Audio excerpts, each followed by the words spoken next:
Ada 7 sikap yang akan membuat hidup kita tenang di dalam menghadapi situasi yang berat sekalipun, bahkan yang akan mendatangkan stres serta tekanan hidup buat kita.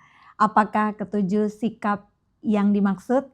Bila esok hari kan ku jalan, berjalan bersama Yesus kekasih jiwaku. Shalom, apa kabar teman-teman yang terkasih di dalam nama Tuhan Yesus Kristus? Bertemu kembali dengan saya, Pendeta Muda Dr. Gigi Santi Tambunan. Kali ini kita akan membahas tentang ada beberapa sikap yang harus kita lakukan sehingga kita bisa tetap tenang di dalam menghadapi badai-badai hidup. Kita bisa tetap tenang dan juga mengurangi tingkat stres kita sehingga kesehatan fisik kita juga akan menjadi jauh lebih baik dan juga kita akan membuat hidup kita menjadi lebih berkualitas sehingga apa yang kita lakukan pun tentunya akan lebih berdampak. Puji Tuhan, dan kita akan melihat satu persatu. Yang pertama, fokus terhadap hidup yang kita jalani saat ini. Tidak peduli berapapun usia kita pada saat ini. Tentunya kita semua ingin agar hidup kita jauh lebih tenang. Sehingga kita harus fokus dengan hidup yang kita hidupi pada saat ini. Kita semua pernah punya masa lalu, kita pernah melakukan kesalahan-kesalahan di waktu-waktu yang lalu. Tetapi jika kita ingin hidup kita tetap tenang, jangan pernah mengingat-ingat lagi masa lalu yang buruk. Karena ketika kita mengingat lagi, akhirnya kita menjadi bersedih. Akhirnya menjadi kehilangan semangat. Pada waktu itu terjadi, mungkin atau pasti kita akan sangat bersedih. Kehilangan orang yang paling kita kasihi tentunya akan membuat kesedihan yang mendalam. Tetapi itu adalah masa lalu. Apa yang kita hidupi sekarang, kita harus fokus sehingga kita mencoba untuk melupakan masa lalu atau hal-hal buruk yang pernah terjadi sebelumnya.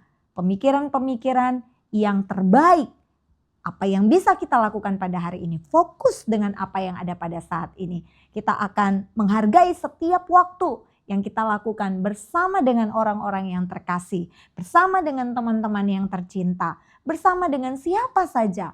Momen-momen yang paling berkesan, paling berharga, mari kita syukuri sebagai bagian yang memang layak untuk kita syukuri. Fokus dengan kehidupan kita pada saat ini, itu akan mengurangi stres kita dan tentunya akan meningkatkan kualitas hidup kita. Sehingga kita akan lebih peka terhadap hal-hal yang kecil sekalipun karena kita selalu menikmati momen yang ada. Baik itu ketika kita sedang bekerja, walaupun dengan pekerjaan yang menurut kita sangat berat, tetapi ketika kita melakukan atau menikmati momen yang ada itu dan berpikir bahwa 1 detik ke depan atau 1 detik ke belakang pun kita tidak dapat mengulanginya, maka kita akan menjadi orang-orang yang sangat peka di dalam hidup karena kita menghargai setiap momen yang terjadi dalam hidup kita. Fokuslah dengan hidup yang kita hidupi sekarang dan lupakanlah masa lalu kita yang buruk. Yang kedua, jika kita ingin hidup kita lebih tenang dan ingin kita melakukan hal-hal yang berkualitas dalam hidup kita adalah selalu bersyukur. Ucapan syukur ini sangat diperlukan di dalam setiap fase kehidupan kita. Karena firman Tuhan juga berkata di dalam 1 Tesalonika 5, memang kita harus bersyukur senantiasa. Bersukacita juga senantiasa. Dan kita juga harus tetap berdoa. Jadi artinya dengan pengucapan syukur ini akan membuat kita menjadi lebih tenang. Kita mensyukuri segala sesuatu yang sudah kita miliki. Dan apa yang sudah kita capai sampai pada hari ini, pada detik ini dalam hidup kita, kita bersyukur. Hal-hal yang sederhana, misalnya dengan kondisi cuaca, kita selalu cari alasan untuk kita bersyukur. Ketika cuaca cerah, kita bersyukur bahwa hari ini kondisi cuaca cerah. Ketika cuaca juga sedang terik-teriknya, sedang panasnya, kita juga selalu cari alasan untuk bersyukur. Kita bersyukur hari ini kondisi begitu terik sehingga jemuran atau cucian saya menjadi lebih cepat kering. Dan ketika hujan turun dengan derasnya, kita juga akan tetap bersyukur. Kita katakan, saya bersyukur hari ini karena hujan deras sehingga semalam pada waktu panas terik, hari ini cuaca lebih adem, keadaan lebih sejuk. Selalu saja ada alasan untuk kita bersyukur. Sehingga ketika perasaan bersyukur ini selalu kita terapkan dalam hidup kita, maka kita juga akan lebih siap untuk menerima tantangan yang ada di hadapan kita. Tidak iri dengan keberhasilan orang lain. Ini juga akan membuat kita menjadi lebih tenang. Karena apa? Ada ucapan syukur di dalam diri kita. Dan untuk pencapaian demi pencapaian yang kita lakukan sampai pada hari ini juga harus bersyukur. Walaupun belum seperti orang lain, tetapi kita tidak perlu memperbandingkan diri kita dengan mereka, tapi bersyukurlah dengan pencapaian yang sudah kita terima dan sudah kita lakukan sampai detik ini. Yang ketiga, untuk kita menjadi lebih tenang, disiplinlah dalam menjalani rutinitas yang bermakna. Sekali lagi, tidak tergantung dari berapapun usia kita.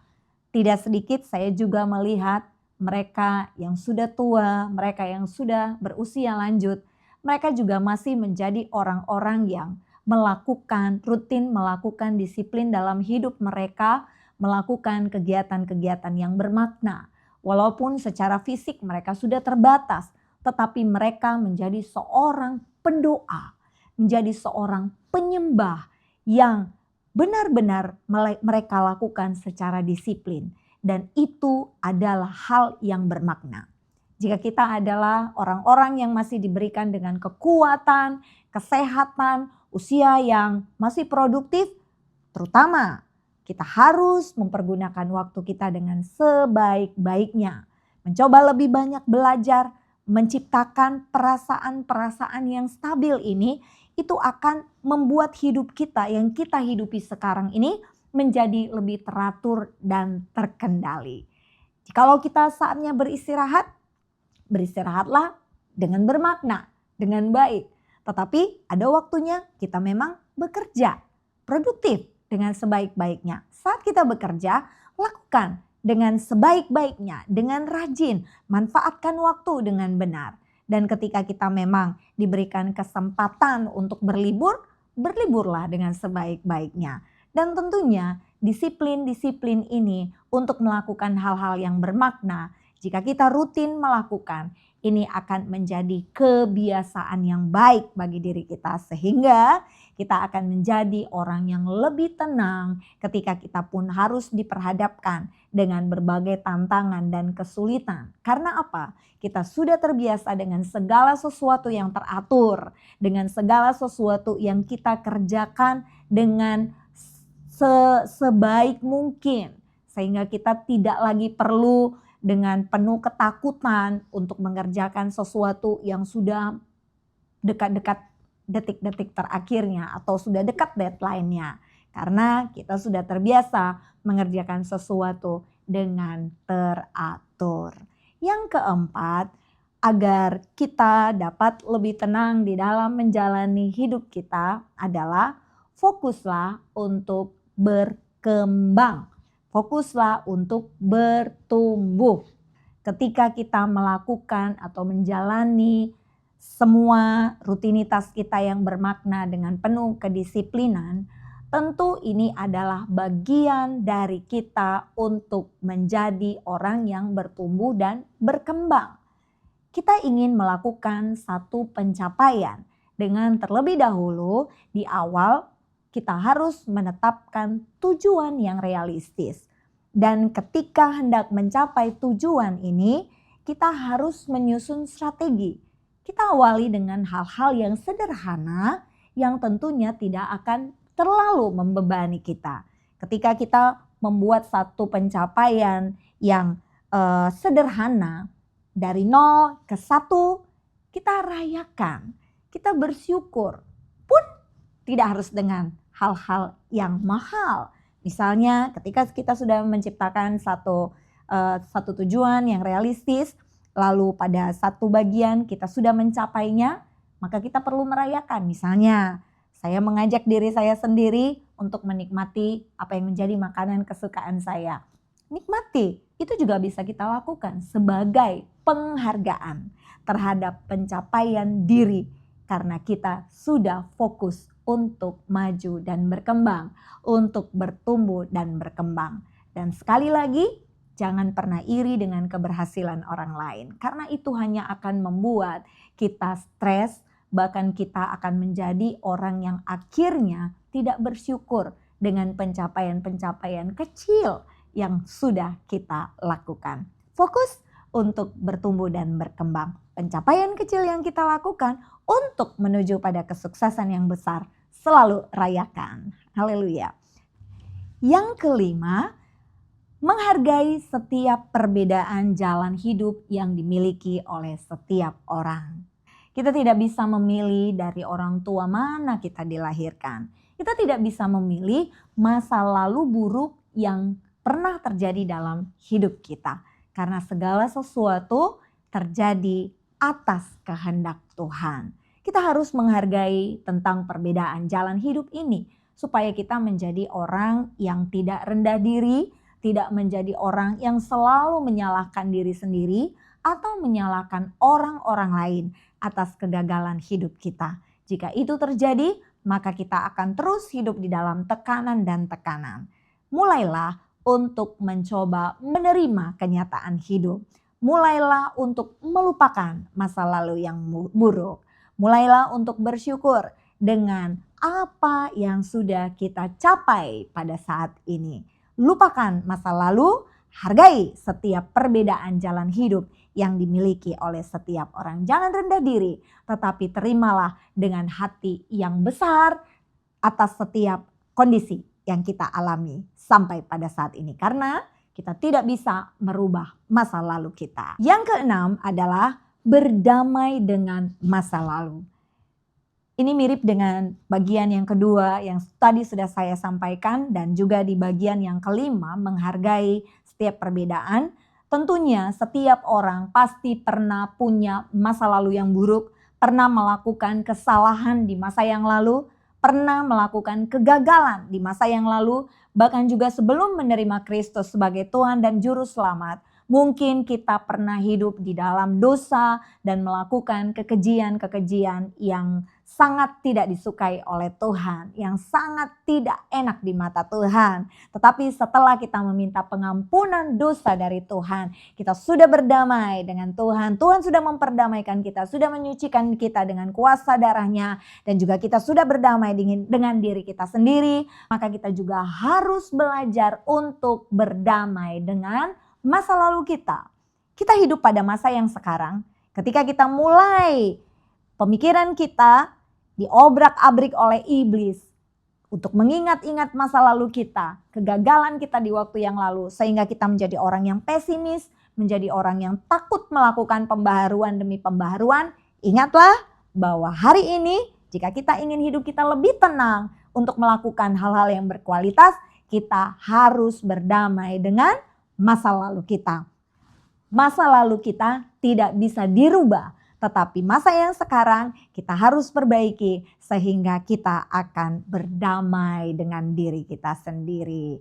Yang terakhir, untuk kita menjadi lebih tenang di dalam diri kita setelah kita melepaskan masa lalu kita, beban-beban emosional, kesalahan, kegagalan di masa yang lalu, maka yang ketujuh adalah kita harus punya prasangka yang baik tentang masa depan. Haleluya. Kita tidak akan pernah tahu apa yang akan terjadi besok. Jangankan besok, 5 menit ke depan pun kita tidak akan pernah tahu apa yang akan terjadi.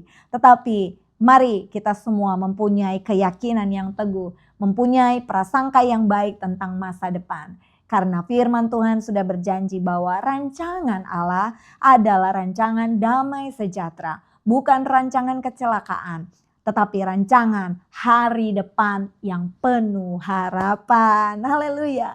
Ketika Tuhan sudah berjanji bahwa rancangan yang Tuhan berikan bagi kita adalah rancangan hari depan, masa depan yang penuh harapan, kita juga harus berprasangka yang baik. Dan kita yakin bahwa kita akan sampai di titik itu. Walaupun di dalam perjalanannya ada begitu banyak gelombang, ada begitu banyak badai yang harus kita lalui. Tetapi setelah kita belajar untuk ketujuh sikap yang harus kita lakukan agar kita menjadi lebih tenang, kita pasti akan berhasil melewati setiap badai-badai yang terjadi di dalam hidup kita. Dan saya akan tutup dengan satu ayat di dalam 1 Petrus pasal yang keempat ayat yang ketujuh. Demikian bunyi firman Tuhan. Karena itu kuasailah dirimu dan jadilah tenang supaya kamu dapat berdoa. Firman Tuhan dengan jelas mengajarkan kita bahwa kita memang harus memiliki ketenangan supaya kita dapat berdoa. Orang yang tidak tenang tidak dapat berdoa. Jika kita tidak berdoa, maka kita tidak akan mendapat berkat. Puji Tuhan, kita akan tenang karena kita percaya Yesus adalah Allah kita. Puji Tuhan, Tuhan Yesus memberkati.